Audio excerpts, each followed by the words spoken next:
Alright, imagine you wake up tomorrow, and instead of juggling 5 different AI tools, you have one superpowered assistant that can literally think with multiple brains at once.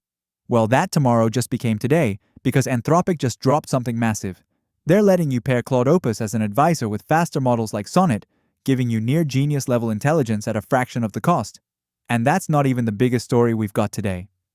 Right, because while Anthropic was busy revolutionizing how we think about AI collaboration, Google just said, "Hold my coffee," and essentially built a second brain directly into Gemini. We're talking about uploading 100 sources, organizing everything you've ever chatted about, and turning your scattered AI conversations into something that actually remembers and connects dots. I'm Tomas, and this is the Semper AI Digest, the show where we break down the AI news that actually matters. I'm here with Aiva, and honestly, today feels like one of those watershed moments where everything just clicks into place. Seriously, we've got Anthropic launching their entire managed agents platform, Google rolling out these notebooks that are basically Notebook LM superpowers baked right into Gemini, and performance benchmarks that are making me rethink how we should be using these models.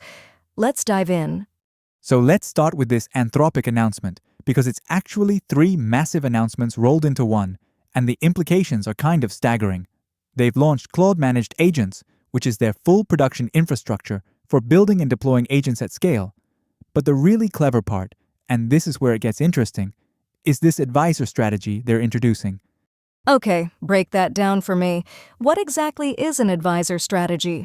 Think of it like having a really brilliant consultant who doesn't do the actual work, but guides a really efficient worker. So you've got Claude Opus, their most powerful model, acting as the advisor, basically the strategic brain. And then you have Sonnet, or Haiku, actually executing the tasks. It's like having Einstein whispering in the ear of a really fast, capable assistant. That's actually brilliant from a cost perspective. I mean, you don't need your most expensive model grinding through every single task, right? You just need it making the big decisions and guiding the process. Exactly. And the numbers they're sharing are pretty compelling. In their evaluations on SWE Bench Multilingual, which is this coding benchmark, Sonnet with an Opus advisor scored 2.7 percentage points higher than Sonnet working alone. But here's the kicker. It cost 11.9% less per task. Wait, that doesn't sound right. How do you get better performance and lower costs when you're technically using 2 models? That's what makes this so clever. The Opus advisor isn't running constantly. It's more like strategic check-ins. Think of it as the difference between having a CEO micromanage every email versus having them set the strategy and pop in for course corrections. The advisor model only engages when there are big decisions to make or when the executor needs guidance. So it's not just about the models themselves, it's about orchestrating them intelligently. That actually makes a lot of sense. And they're saying you can go from prototype to production launch in days? That's what they're claiming with the Managed Agents platform. They mentioned a partnership with Vibe, where developers can spin up agent infrastructure at least 10x faster. Instead of spending weeks on setup, you're going from prompt to deployed app. Okay, I have to push back a little here. We've heard deploy in days promises before. What's actually different about their infrastructure that makes this realistic? Fair question. From what they're describing, it sounds like they've built what they call an agent harness that's specifically tuned for performance, plus all the production infrastructure, monitoring, scaling, error handling is already baked in. They published this engineering blog post about solving what they call programs as yet unthought of, which is this classic computer science problem of building systems flexible enough to handle applications you haven't even imagined yet. That's actually a really hard problem. Most platforms are optimized for known use cases. If they've cracked the flexibility piece while maintaining performance, that could be huge. And you can access all of this through the Claude console, Claude Code, or they've even got a new CLI. So whether you're a point-and-click developer or you want to script everything, they've got you covered. This feels like Anthropic making a really serious play for the enterprise agent market. Like, they're not just saying, here's a smart model, go figure it out. They're providing the entire stack. Absolutely. And the timing is interesting, because just as they're announcing this, Google is making their own major move, but in a completely different direction. Let's talk about these Gemini notebooks, because this is wild. Right. So Google basically looked at how people were using Gemini and Notebook LM together and said, why are we making people jump between two different tools? The Notebooks feature brings some of Notebook LM's magic directly into Gemini. And when they say some of the magic, they mean the big stuff. You can now upload up to 100 sources for free, organize all your chats, which people have been begging for, and everything syncs. Your sources, your conversations, even your emojis. Okay, can we talk about how big of a deal the chat organization is? I know that sounds mundane, but anyone who's been using these AI tools seriously has just been drowning in conversations with no way to find anything later. Oh, absolutely. It's like finally getting folders in your email after years of just having one giant inbox. But the 100 sources thing is actually more impressive than it sounds. Think about what that means. You could upload your entire company's documentation, research papers, project files, and then have conversations that can reference and connect all of that information.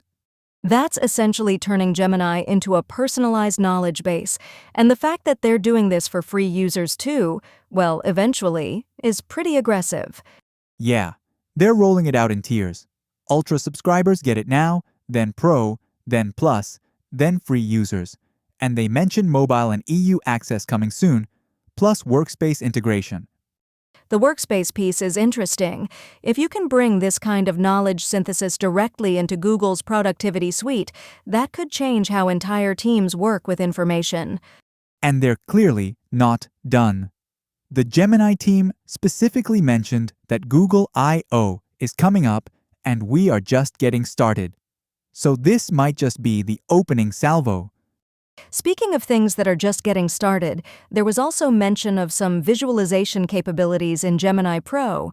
You can ask it to show me or help me visualize complex concepts, and it'll actually create visual representations. Right. That's rolling out to Pro subscribers right now on web. You just select Pro from the model picker and ask Gemini to visualize something. This is huge for complex topics.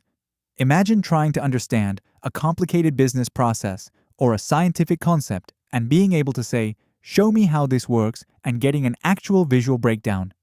That's the kind of feature that sounds simple, but probably required a ton of engineering. Going from text understanding to meaningful visual representation is not trivial. Exactly.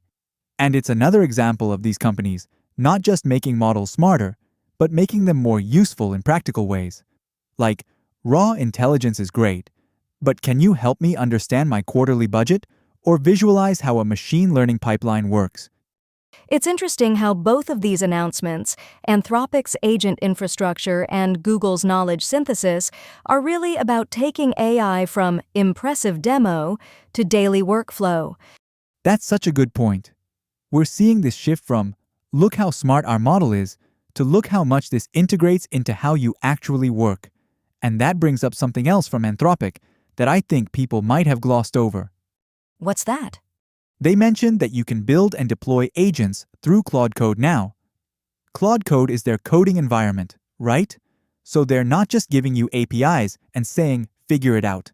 They're providing an integrated development environment where you can build, test, and deploy agents all in one place. That's actually smart. One of the big barriers to AI adoption has been the complexity of getting from prototype to production. If you can do everything in one environment, that removes a lot of friction. And with the CLI option, developers who prefer command line tools can script their entire agent deployment pipeline. It's like they thought about every type of developer workflow.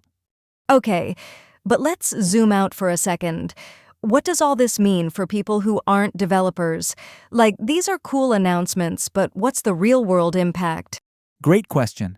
I think the Gemini Notebooks piece is immediately useful for anyone who does research or manages information. Students, analysts, consultants, writers, anyone who deals with multiple sources and needs to synthesize information. Right, and the visualization feature could be huge for education. Instead of struggling through dense textbook explanations, you could ask Gemini to show you how photosynthesis works or visualize economic concepts. And on the Anthropic side, even if you're not building agents yourself, you're probably going to start interacting with agents that were built using this infrastructure. Customer service bots that actually understand context, research assistants that can handle complex multi-step tasks, personal assistants that can coordinate across different platforms. That's the thing about infrastructure announcements. They're not exciting until suddenly every tool you use gets dramatically better because they're built on better foundations. Exactly. And the advisor strategy thing could be huge for making AI more accessible. If you can get near Opus level intelligence at Sonnet prices, that changes the economics for smaller companies and individual developers. Speaking of economics, I'm curious about the broader competitive implications here. Anthropic is basically saying, we'll handle all the hard infrastructure stuff so you can focus on your application. Google is saying, we'll be your integrated knowledge platform. These are pretty different strategies. Yeah, Anthropic is going after the AI infrastructure as a service market, while Google is trying to be the primary interface for how you interact with information. Both could win, but they're playing different games.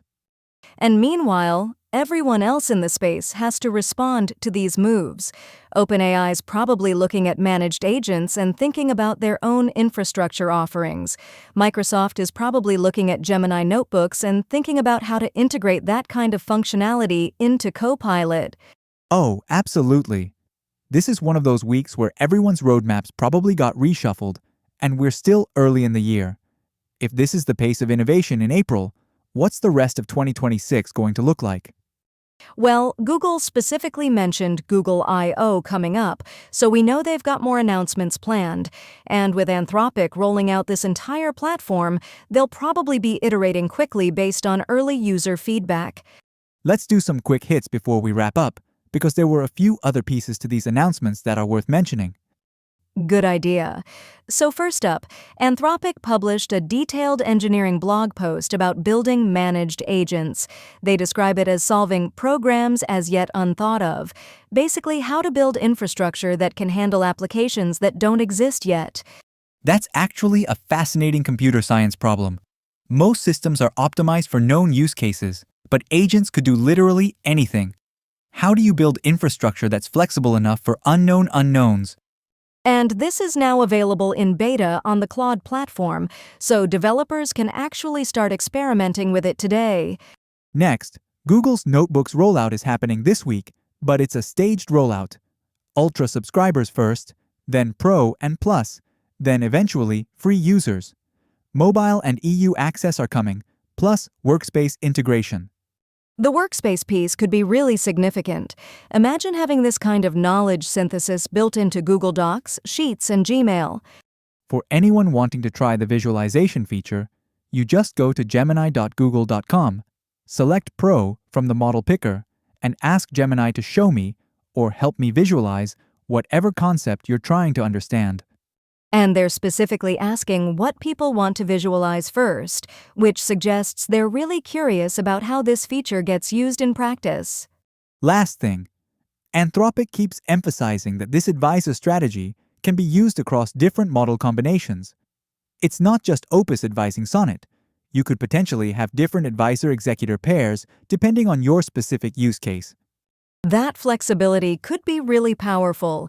Maybe you want a model that's specialized in legal reasoning as your advisor for contract analysis, but a different advisor for creative writing tasks. Exactly. And as more specialized models come out, this framework lets you mix and match in really sophisticated ways. All right, let's wrap this up. What are your key takeaways from today? I think we're seeing AI companies finally tackle the last mile problem. It's not enough anymore to just have a smart model. You need to make it easy to integrate into real workflows, easy to deploy, easy to manage. Both Anthropic and Google are addressing different pieces of that puzzle. Agreed, and I think the advisor strategy from Anthropic could be really influential. This idea of orchestrating multiple models for different roles within the same task, that feels like it could become a standard pattern across the industry. For listeners, I'd say the Gemini Notebooks feature is probably something you can start using immediately if you're a Pro subscriber or above. The ability to upload sources and organize conversations could genuinely change how you work with AI. And if you're more technically inclined, the Claude Managed Agents beta is worth exploring. Even if you're not ready to deploy production agents, the tools and CLI could be useful for prototyping ideas. What I'm really curious about is how these two approaches, infrastructure as a service versus integrated knowledge platform, evolve over the next few months. Are we heading toward consolidation, or will we see more specialization? That's the million-dollar question. But either way, it's clear that 2026 is shaping up to be the year AI goes from impressive technology to essential infrastructure. Absolutely. And with Google I/O coming up and Anthropic clearly just getting started with this agent platform, I have a feeling we're going to have a lot more to talk about very soon. For sure. Thanks for listening to Semper AI Digest. If you found this useful, make sure to subscribe and share it with anyone who needs to stay on top of AI developments. And if you're experimenting with any of these new features, the notebooks, the visualization, the agent infrastructure, we'd love to hear how it goes. Until next time, this has been Thomas. And Aiva, stay curious and keep building.